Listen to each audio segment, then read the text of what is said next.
Olas de calor, altas temperaturas que ya venimos padeciendo no solamente en Montevideo, en el país y en la región. Es momento de tomar algunas recomendaciones y por eso nos acompaña el presidente del Consejo de Administración de SUAT, Gustavo Bortagaray, para hablar un poquitito de esta situación, de este calor y qué recomendaciones tiene que tomar la población ante este clima. Gracias por acompañarnos. Bien, muy buenas tardes para ti, también para la audiencia, que es de todo el país, ¿verdad? Como decía la doctora Muñiz, efectivamente hay un aumento de consultas y el calor o la ola de calor genera trastornos o alteraciones en una cantidad de personas, sobre todo aquellas personas susceptibles, los menores de 6 años, mayores de 65 años, gente que está expuesta a trabajar al sol por necesidad, aquella población que padece enfermedades como diabetes, hipertensión, la obesidad y personas con discapacidad que tienen dificultad en la autorregulación de sus mecanismos de control de temperatura, por ejemplo. ¿Qué deben hacer estos grupos de personas? Pensemos en los niños, los más pequeños. Lo ¿Qué más se debe importante hacer? es la prevención. Ajá. La prevención, por ejemplo, en los menores de 6 meses, la lactancia, mantener la lactancia a ultranza, y es el mejor método para hidratar un lactante, por ejemplo. ¿Más que agua? Más que agua, seguro. Lo ideal sería solo leche materna. Leche materna. Con eso es suficiente. En el resto de las poblaciones, en general, tener una dieta rica en agua. El cuerpo requiere mucha agua, es muy rico en agua, sobre todo en las poblaciones pediátricas, tiene mayor proporción de agua corporal.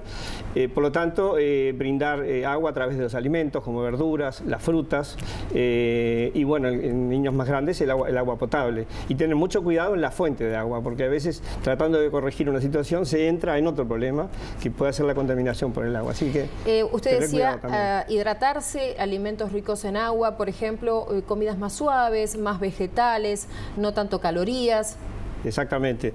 Tiene que ser una alimentación de menor volumen, con alimentos con esas características predominantemente, y ingestas más pequeñas o de menor volumen y que sean más frecuentes. Eso es lo recomendable y obviamente dentro de lo posible que tenga la vida diaria de la persona, pero de ser posible debe orientarse hacia ese comportamiento preventivo realmente para estar bien hidratado. ¿Qué pasa con los adultos mayores?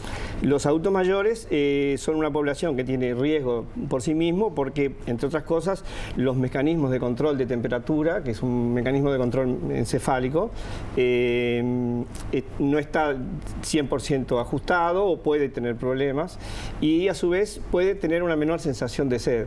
Por lo tanto, no darse cuenta que no está consumiendo tanto líquido. Claro, entonces ahí puede darse una pérdida relativa de agua por falta de ingesta, por ejemplo. Entonces hay que tener cuidado también en eso. ¿Qué síntomas presentamos con esta ola de calor?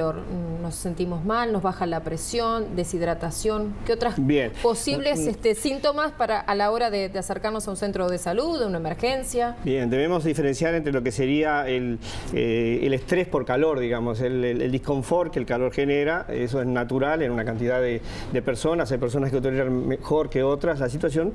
Sin embargo, lo importante son aquellos síntomas que pueden revelar que se está produciendo una deshidratación o que se está produciendo o que se va camino a la enfermedad más grave, que es el golpe de calor, que es una situación descontrolada de la temperatura corporal.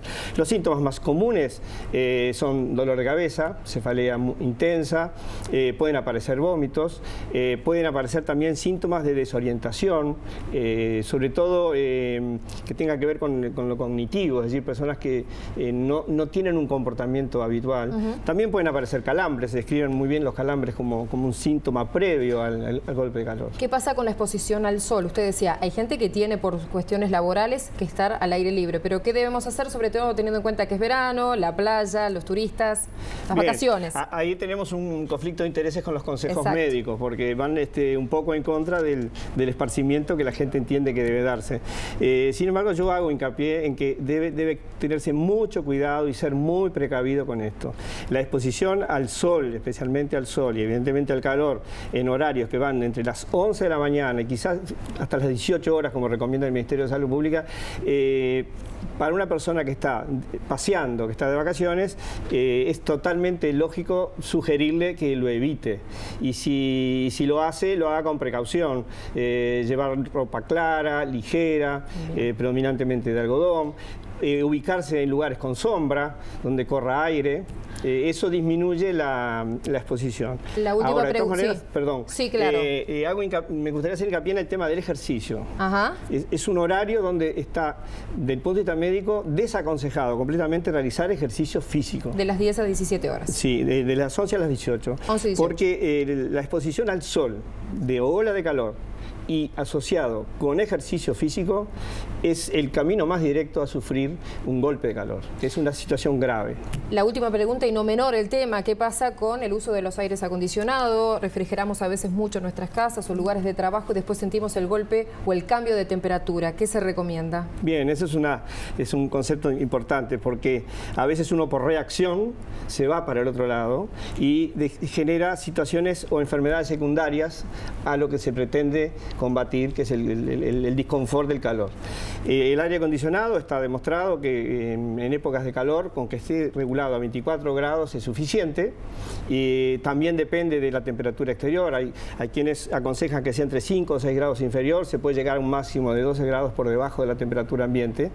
Y cuando se ingresa a un lugar con aire acondicionado, no se debe bajarlo al máximo porque se siente calor. Basta empezar a acostumbrarse también. Hay unos minutos de acostumbramiento del cuerpo, los mecanismos cutáneos de adaptación al calor, que también hay que tener una tolerancia. Así que no es llegar y poner a 18 grados. Lo aconsejado es estar en 24. Porque eso desencadena a su vez enfermedades vinculadas al golpe de frío y al cambio de temperatura que afecta a la flora rinofaringea y obviamente fenómenos alérgicos también. Muchas gracias por toda la información y a tomar los recaudos. Bien. Momento de compartir una pausa. Ya llega Rodrigo Romano con toda la información deportiva.